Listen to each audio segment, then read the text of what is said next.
Year 5, Luffy just got absolutely destroyed by IMU. One Piece. Chapter 1189 opens with Luffy already in a nightmare. IMU summons another legendary weapon called the Sea God Sword, and stabs Luffy for a second time, pinning Gear 5 to the giant Elbaf tree with two massive blades. At the same time, Usopp suddenly senses that something terrible has happened to his captain.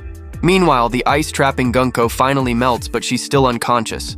Ragnar warns everyone not to free her, with Chopper translating every word. But Brook refuses to listen. To him, saving Gunko is the only choice. Then Oda drops an incredible flashback.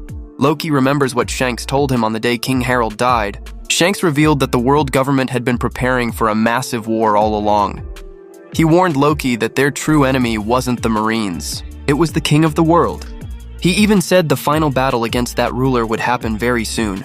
Looking back now, it's obvious Shanks already knew how terrifying IMU truly was, and he tried to warn Loki not to challenge the world government so recklessly.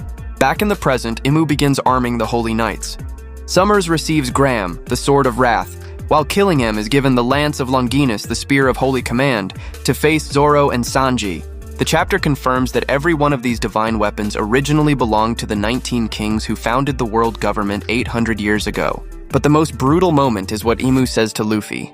As Luffy lies completely overwhelmed, IMU mocks him without mercy, bringing up Ace's death, insulting Sabo, and calling all three brothers complete fools. Then, the execution begins.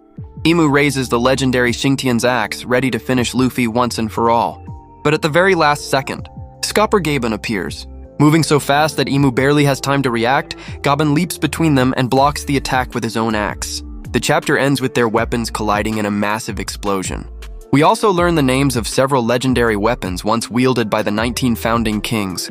Fragarach, Blade of Sea God; Vohu, Blade of Wailing Void; Tohu, Blade of Chaos; Nemesis, Blade of Judgment; Stigma, Blade of Hatred; Graham, Blade of Wrath; Lance of Longinus, Spear of Holy Command; Chi, Xingtian's Axe; Muramasa, and unfortunately, One Piece is on break next week.